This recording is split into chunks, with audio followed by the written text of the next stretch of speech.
Hello दोस्तों, नमस्ते, राम राम, आदाब। आप सबका स्वागत है फिर से मेरे चैनल पर। और आज हम जिस वीडियो पे रिएक्ट करेंगे वो आप लोगों ने मेरे को काफ़ी ज़्यादा सजेस्ट की थी, काफ़ी दिन पहले भी और अभी भी मेरे पास आते रहते हैं कि आप इसके ऊपर रिएक्ट कीजिए। तो मैं आप लोगों को बता देती हूँ, ये वीडियो है खान सर की। और ये जो वीडियो है काफ़ी अच्छी है, नॉलेजेबल है, क्योंकि इसमें काफ़ी नॉलेज दी गई है। ये वीडियो है 1998 में, जब भारत में पोखरण परमाणु परीक्षण हुआ था, उससे रिलेटेड है ये वीडियो। तो ये पहले हम लोग वीडियो देखते हैं और फिर देखते हैं कि हमारा क्या रिएक्ट रहेगा इसके ऊपर। 1974 में इंदिरा गांधी ने डिसाइड किया कि हमें क्या बनाना है, परमाणु बम बनाना है। कब डिसाइड किया इन्होंने? 1974 में। बट उस समय हम लोग उतना डेवलप नहीं थे, तो हम लोग यहाँ पर मई 1974 परमाणु बम का परीक्षण करने के लिए सोचे। लेकिन 1974 में हम लोग उतना डेवलप नहीं थे। 1974 में हम लोग के यहाँ मोटरसाइकिल नहीं थी बढ़िया, राजदूत उष्टू टाइप का थी सब। वहां फ्रीडम तो इधर आया है यार, 1974 में फ्रीडम कहाँ था, यमहा वगैरह था। यहाँ पर इन्होंने पोखरण में परमाणु परीक्षण किया, लेकिन गलती से वो उतना सक्सेस नहीं हुआ जितना होना चाहिए था। उस परीक्षण का जो नाम था, उसका नाम था स्माइलिंग बुद्धा। क्या नाम था? स्माइलिंग बुद्धा। तो हो गया बात वही, भड़कइबो किए लोग, फूस दे करके रह गया, पकड़ा गए हम लोग। अब अमेरिका हम लोग पे दबाव बना दिया। अमेरिका ने एक नियम बना दिया, सीटीबीटी और CTBT, comprehensive test ban treaty. कोई भी व्यक्ति परमाणु बम का परीक्षण नहीं कर सकता है, और बैन लगा दिया। ना आपको जल पे परीक्षण करने देंगे, ना थल पर परीक्षण करने देंगे, ना हवा में परीक्षण करने देंगे, पूरा बैन लगा दिया। और एनएसजी बना दिया, national supplier group, nuclear supplier group, कि कोई भी देश भारत को मतलब यूरेनियम नहीं देगा। तो हम लोग के पास यूरेनियम ही नहीं था, चोरी छुपे हम लोग यूरेनियम मंगाते भी तो सीटीबीटी था, परीक्षण करने नहीं देगा। भारत ना एनएसजी को माना है, ना सीटीबीटी को माना है। और एनपीटी लगा दिया, न्यूक्लियर नॉन प्रोफिलरेशन ट्रीटी, नाभिकीय अप्रसार संधि, की कोई भी देश दूसरे देश को मतलब टेक्नोलॉजी नहीं बेचेगा कि परमाणु बम बनता कैसे। मतलब साला चुट्टा चारों ओर से घेर दिया। कभी कभी गरिया देते हैं चुट्टा क्या, हम मशीन थोड़े हैं कि जो सेट कर दिए वही बोलेंगे। देश पे बात आती है तो हम सब भुला जाते हैं। तो दोस्त है, ट्रम्प है कि बाइडेन है, सोच रहा भाड़ में जा तू कोनो चीज हो। या पहले हमको मतलब तुम बनाओ परमाणु बम, कोई दिक्कत नहीं, हम लोग दिवाली वाला धुकधुकुआ बनाएंगे। मतलब एनपीटी क्या कहता है? न्यूक्लियर नॉन प्रोफिलरेशन ट्रीटी, नाभिकीय अप्रसार संधि, कि कोई देश दूसरे देश को परमाणु टेक्नोलॉजी नहीं देगा। एनएसजी, कोई देश मतलब बिना परमिशन, एनएसजी के बिना मीटिंग के मतलब यूरेनियम सप्लाई नहीं करेगा। और यूरेनियम उसी को सप्लाई करेगा जिसने सीटीबीटी पर साइन किया कि हम परमाणु बम का परीक्षण नहीं करेंगे। रे भाई साहब, परीक्षण माने बम बना के क्या कर लेंगे? मान के चलिए हमारे पास टेक्नोलॉजी आ गया, ठीक है, और एनएसजी से हम सप्लाई करके यूरेनियम भी ले लिए। एनपीटी कहता है बम परीक्षण नहीं करने देंगे। तो भाई बना के रखने से थोड़े होता है, एक बार पटके उठके तब ना समझ में आएगा काम कर रहा है कि नहीं। पता चला बना के रख लिए, युद्ध में पटके तो धुआं दे के रह गया। तो एक बार परीक्षण मतलब चारों ओर से हम लोग को घेर दिया था। अब भारत वाले वैज्ञानिक भी तो मतलब है सब उसी हिसाब के ना। भारत वाले ने कहा कि एक काम कीजिए, एक समझ में नहीं आ रहा है, अमेरिका से कहिए तू हमारे यहाँ परमाणु बिजली घर लगाओ। तो इंदिरा गांधी थी ना, अमेरिका को फुसला दी, कही कि देखिए ना, गुजरात में हमारा तारापुर जगह है, वहां परमाणु बिजली घर लगाना है, उसमें बिजली बनेगा, लाइट बत्ती जलेगा, आप बिजली घर लगाइए। सुने हैं कि 300 करोड़ का खर्चा आता है, और जबकि 200 करोड़ का खर्चा आता था। तो अमेरिका लपलपा गया कि अरे दादा, बिना मोलाई तो रेट बढ़ा दी है। अजब हाल है भाई, महिला मोलाई ना करे, ऐसा हो सकता है? महिला को कोनो सामान फ्री में कहेंगे तो कहेगी दूगो दे दो। तो अमेरिका ने सहयोग कर दिया, हाँ हाँ हम पूरा परमाणु बिजली घर बना देंगे, बिजली बनेगा, आपके यहाँ भुक भुक लाइट जलेगा एकदम। तारापुर में 1972 में बिजली घर लगा दिया। अब बिजली घर चलेगा कैसे? इंदिरा गांधी का हमें यहाँ यूरेनियम नहीं है, एक काम कीजिए, जो बिजली घर लगा है ना उखाड़ के ले जाइए अपना, ठेका कैंसिल का। अरे पगली कही तो पैसा दे, तो पैसा कौन चीज का, ये तू कौन सी तू बनी ले एनएसजी कि हम यूरेनियम नहीं देंगे? का अच्छा तुमको दे देंगे, कोई दिक्कत नहीं। अब वो यूरेनियम लिया था हमें बिजली घर में भड़काने के लिए। अरे भैया तू ले आओ ना, ओकबा हम लोग ने डिसाइड करेंगे इसको भड़काना किधर है। इधर आया 1972 में तारापुर में, उधर तैयारी चल रही थी 1974 में। हम लोग ने उसमें से निकाल के इसमें भड़का दिया। बाद में पता चला गलती हो गया, अमेरिका होशियार निकला, जो यूरेनियम बिजली घर में लगता है वो 20% इनरिच रहता है, अब परमाणु बम में 80% इनरिच चाहिए होता है। हमसे गलती हो गया ससुरा, जातो गया भातो ना मिला, भड़काइयो दिए बदनामो हो गए लोग। सब सतर्क हो गया, सब हरक गया, सब देहात में बोला जाता है ना, हरक गया सब। ले भाई हम लोग को पता नहीं था, जो हम लोग कच्चे मसाला पे भड़का दिए थे लोग। अब क्या हो, इस सब 75 को नियम लगा दिया, हम लोग को कोई देता ही नहीं था। तो बस अब भारत में वैज्ञानिक, इंदिरा गांधी ने प्रोग्राम को कैंसिल नहीं किया, कहा कि बनाइए। अब भारत में धीरे धीरे आगे गए, एक से एक वैज्ञानिक मिल गए सब। उसमें एक चिदम्बरम थे, बहुत मशहूर वैज्ञानिक, और उसके बाद मिल गए हमारे एपीजे अब्दुल कलाम, सोने पे सुहागा। इन्होंने परमाणु बम बनाने की पूरी तैयारी कर ली। अब तब तक लेकिन कोई भी प्रधानमंत्री डरे उन लोग को खुली छूटे नहीं देता था कि परमाणु भड़काइए, क्योंकि अगर फूस हो गया, देखिए भड़क के सक्सेस हो गया तो किसी के बाप की औकात नहीं फिर कुछ बोले। भड़का दीजिए उसको, उसके बाद फिर कौन चीज बोलता है, ले आओ रे, ले आओ तो कौन चीज है नहीं। लेकिन अगर भड़काए और फूस कर गया तब तो पिटा जाएंगे। जापान पर परमाणु बम मार दिया था अमेरिका, जापान चुपचाप देख लिया था। जापान के पास परमाणु बम रहता ना, अरे बाप रे बाप, उनको तो दिखाया रहता जापान, वो मारा रहता ना जिसका कोई हद नहीं। मजबूरी हो गई थी, तो भारत के सामने यही रास्ता था कि भैया अगर भड़का दिए और अगर सक्सेस नहीं हुआ तो इस बार माफी मिलने वाला नहीं है, क्योंकि 1974 में एक बार माफ कर दिया था।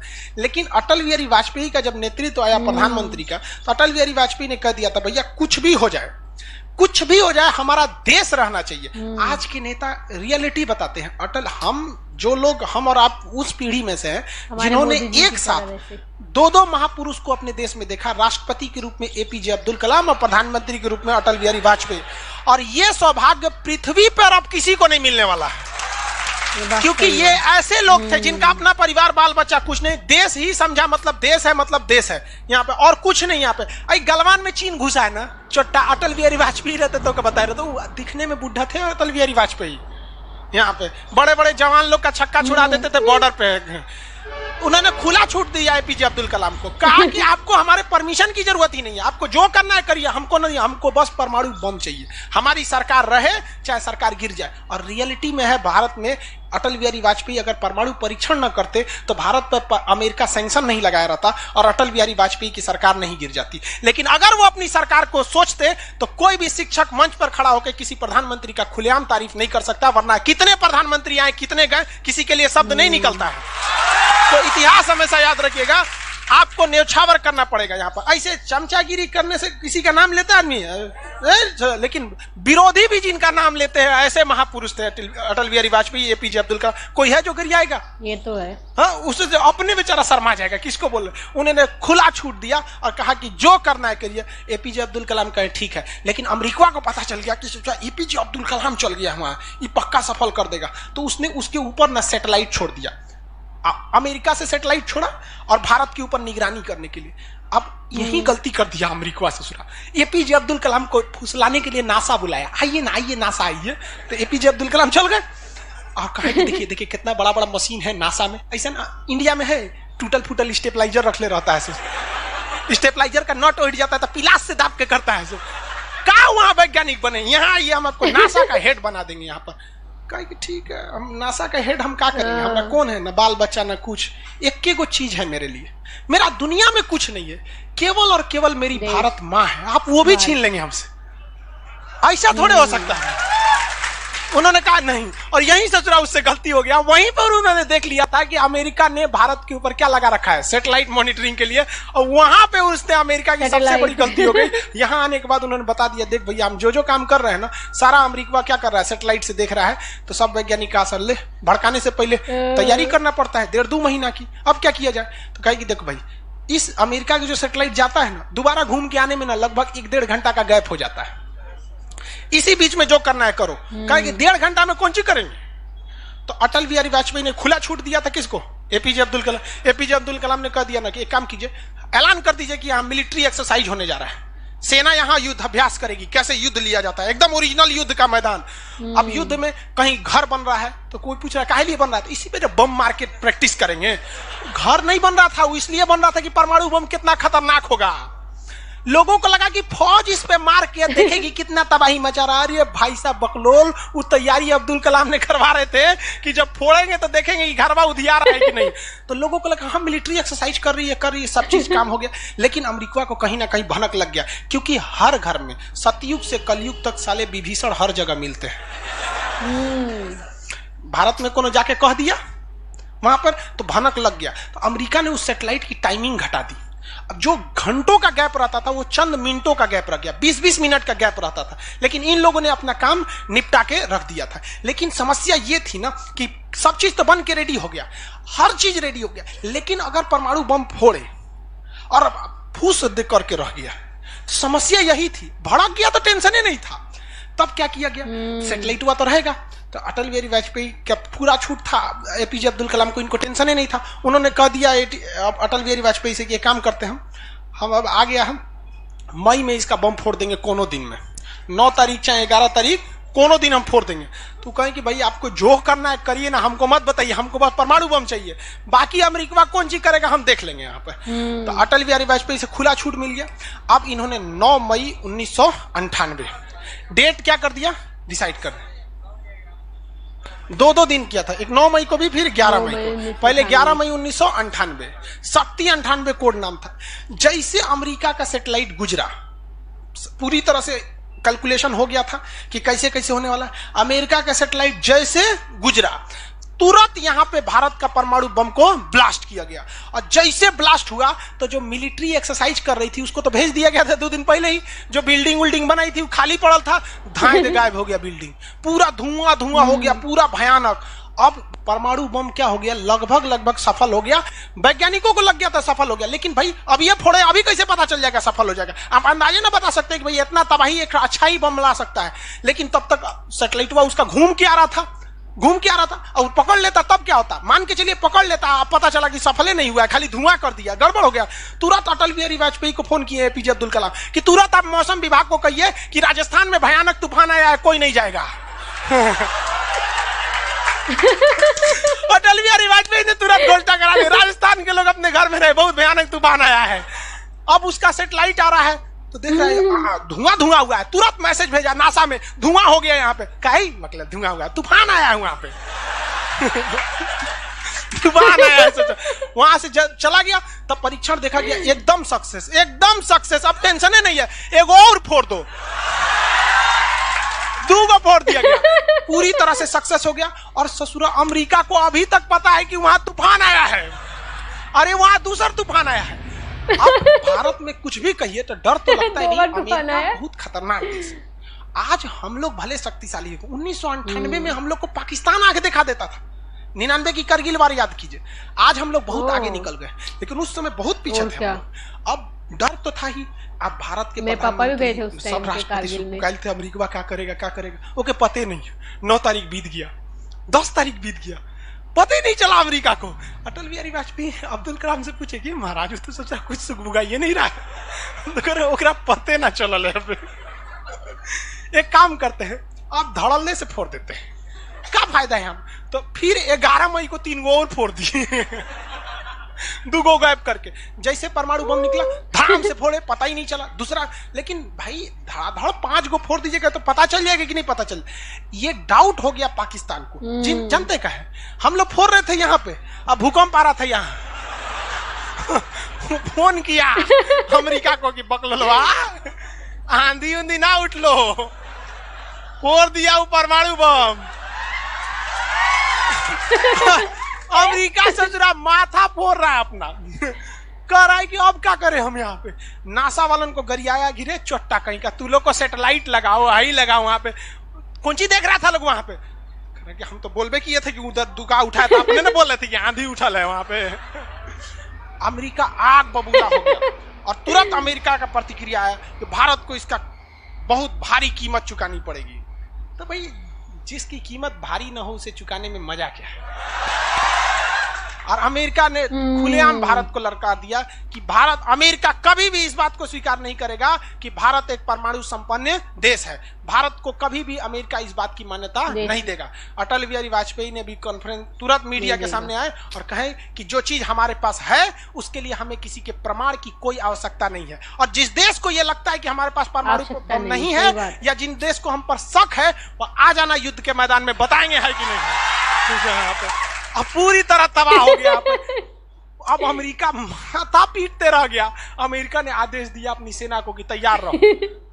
अटल बिहारी वाजपेयी ने आदेश दिया अब्दुल कलाम को कि जो बम बनाए हैं ना, 2-4 को फोटोकॉपी उसका रेडी रखिए। फोटोकॉपी मतलब उसका बना के रेडी रखिए, क्योंकि सेना की लड़ाई में भाई आर्मी टू आर्मी बहुत दिक्कत हो जाएगा। एडवांस है वो बहुत। आज के वक्त में भी हमारा हथियार वहीं से खरीद के आता है। भारत ने भी डिसाइड कर लिया कि जो होगा आपकी परमाणु बम से होगा। अमेरिका भी डर गया कि ना भाई इससे लड़ना अब ठीक नहीं है। पाकिस्तान वो बम बना के रख ले था, डरे नहीं फोड़ रहा था। एक हफ्ता तक देखा कि भारत को क्या हो रहा है। देखा कि कुछ नहीं हुआ, इहो चुप पे फोड़ दिया। अमेरिका एकदम ककुआ गया, एकदम का रे चट्टा कहीं का तू क्या फोड़ा रे। तो पाकिस्तान झाड़ दिया अमेरिका को। हमरे बोलेंगे कमजोर जान के, फोड़ले आपके आप बाई तो एकरा नहीं बोलेंगे। आप हम कमजोर हैं तो हमरा बोल देंगे। एक काम कीजिए, आप भारत को जो सजा दीजिएगा हम भी वही सजा काट लेंगे। सोचा हमरे पे खेल गया। हम ही लोग पे खेल गया पाकिस्तान। ये तो हमारे ऊपर अमेरिका टेंशन में आ गया। अमेरिका ने भारत पर एम्बार्गो और प्रतिबंध लगा दिया। जैसे अभी सऊदी अरब पे प्रतिबंध लगा दिया, कल के वीडियो में बताए थे, सऊदी अरब का डस्टबिन बना दिया वहां के। तो वहां पर अमेरिका ने भारत पर प्रतिबंध लगा दिया। कोई देश भारत से सामान नहीं खरीदेगा। जो जो चीज जरूरत की थी सब चीज पर बैन लगा दिया। भारत की अर्थव्यवस्था डूब गई, पाकिस्तान की भी अर्थव्यवस्था डूब गई, लेकिन भारत को बचा लिया। भारत के 55 लाख कुशल कारीगर जो विदेशों में काम करते हैं। आप प्रतिबंध लगाइएगा भी तो पूरी दुनिया का कारखाने ठप हो जाएंगे, क्योंकि हर जगह भारत के वहां वर्कर काम करते हैं। और अमेरिका या सीबीएसई वाले जो वर्कर होते हैं वो स्पेशलिस्ट होते हैं। पेंट मारता है तो पेंटे मारेगा। भारत का मिस्त्री मल्टी टैलेंटेड होता है। पेंट मार रहा है उसको कोई काटी ठोक दो तो बिजली वाला काम कर दे, तो हाँ तार और घींच देते हैं। मल्टी टैलेंटेड होता है और काम भी बहुत ज्यादा करता है। काम हम जब 5 बजे कर देगा तो आदमी अच्छा बोरा नीचे उतार दो, तो ये सब बड़ी काम कर देता है। मेहनती होता है सर, कोई दिक्कत नहीं है उन सब में। खाना नहीं भी है तो कोई दिक्कत नहीं, निकालेगा कहीं नहीं है चालू। तो पूरी दुनिया से भारत को पैसे आ रहे थे। पूरी दुनिया भारत में क्या, भारत के हजारों वर्कर लाखों काम कर रहे थे, भारत में पैसा आ रहा था। तो हमारी अर्थव्यवस्था पे उतना भयानक प्रभाव नहीं पड़ा, लेकिन पाकिस्तान की अर्थव्यवस्था तबाह हो गई। इसकी यहाँ के कोई वर्कर को ले भी नहीं जाता है। अरे चोटा कब मार करेगा कोई ठीक है नहीं है यहाँ पर। ये सब इतने बड़े बैल होते हैं सब पाकिस्तान वाला। अगर पाकिस्तान के एक मोहल्ला से 5 आदमी विदेश गया है ना, वहां अच्छा से हंसी खेसी से ड्यूटी कर रहा है, अगर उसके परिवार में यहाँ झगड़ा होगा ना तो दोनों हुआ झगड़ा कर लेगा सर। तो अब्बा काहे मर लो हमरी खाला को हुआ मार कर ले। उसकी अर्थव्यवस्था पूरी तरह से बर्बाद हो गई। अब पाकिस्तान के साथ अजीब सी दिक्कत था। अमेरिका अर्थव्यवस्था बर्बाद कर दिया, लेकिन पाकिस्तान भाई साहब हरामियों में नोबेल पुरस्कार मिलता तो हर साल यही लाता। इसने कहा कि एक काम करते हैं, अमेरिका ने हमको ऐसा बर्बाद किया है कि परमाणु बम होने के बावजूद हम तड़प के रह जा रहे हैं, हम भी अमेरिका को तड़पाएंगे। यह कहता है ना कि हम किसी से खरीद नहीं सकते हैं, व्यापार नहीं कर सकते। एक काम करते हैं, हम परमाणु बमे बेचते हैं। ससुरा उत्तरी कोरिया को बेच दिया। किंग जोम पगला को देखे, उसका टेक्नोलॉजी पाकिस्तान दिया है। सद्दाम हुसैन को, ईरान को, सबको बेचने लगा कि सारा थ्योरी ले आके देखता था कि देखिए ऐसे ऐसे परमाणु बम बनता है, लीजिए 20 करोड़ दीजिए जाइए।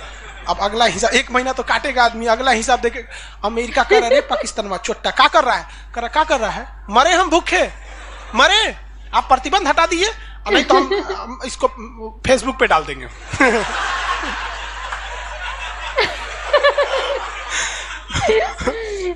क्या बनाते पगला गया। अमेरिका प्रतिबंध हटाया।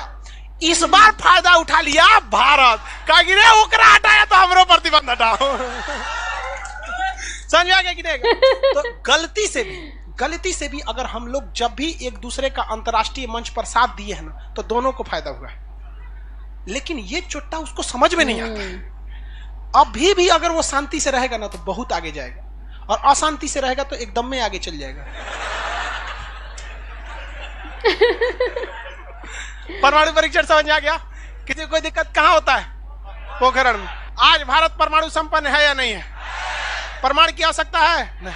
अब अमेरिका केस कर दिया भारत नहीं, कहा कि आपने न्यूक्लियर प्रसार संधि तोड़ा है। भारत ने कहा हम नहीं तोड़े हैं, हमने किसी से संधि मंगाया ही नहीं है, हमारे खुद के वैज्ञानिकों ने खुद बनाया है। और ये बात खूब एपीजे अब्दुल कलाम ने बोला था। कौन सी बोलता है चुराए हम बनीले, बताएं कैसे बनता है?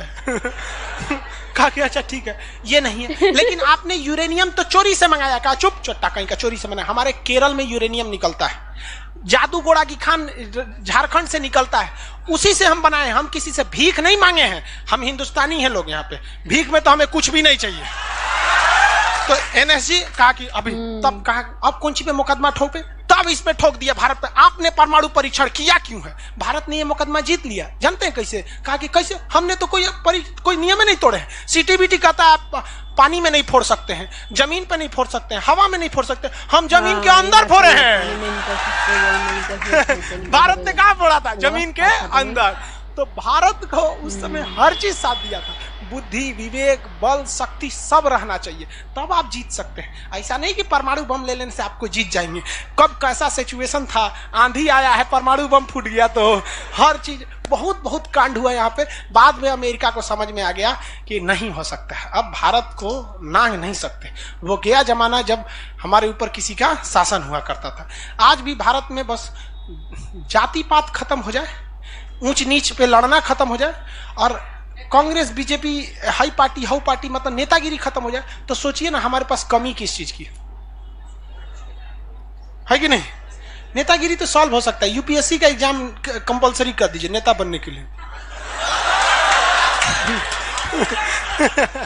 ये वीडियो तो काफ़ी अच्छी थी, मैं इसके ऊपर ऐसे ही रिएक्ट नहीं कर रही थी, और काफ़ी अच्छी लगी मुझे। और जो खान सर यहाँ बोलते हैं ना कि चोट्टा चोट्टा ऐसे करके बकलो मेरे को बड़ी हंसी आती है, क्योंकि इनकी लैंग्वेज ही ऐसी है, इतनी अच्छी प्यारी लगती है मेरे को, एकदम मीठी भी होती है, और साथ में वीडियो नॉलेज से भी भरी हुई थी, कॉमेडी भी साथ में करते ही रहते हैं ये तो। और जब राजस्थान के बारे में बोल रहे थे ना कि तूफान आया यहाँ पे, हाँ ये सीरियसली यहाँ पे अगर थोड़ी सी आंधी भी आती है ना, यहाँ पे लगता है कि जैसे तूफान आया है। और बाकी जगह पे जैसे होता है थोड़ा बहुत हवा चलती है या कुछ होता है, तो वहाँ पे नहीं होता। यहाँ पे हल्की सी भी थोड़ी ज़रा हवा चल जाए ना तो लगेगा कि हाँ बहुत धूल उठती है, बहुत बुरा हाल है यहाँ पे।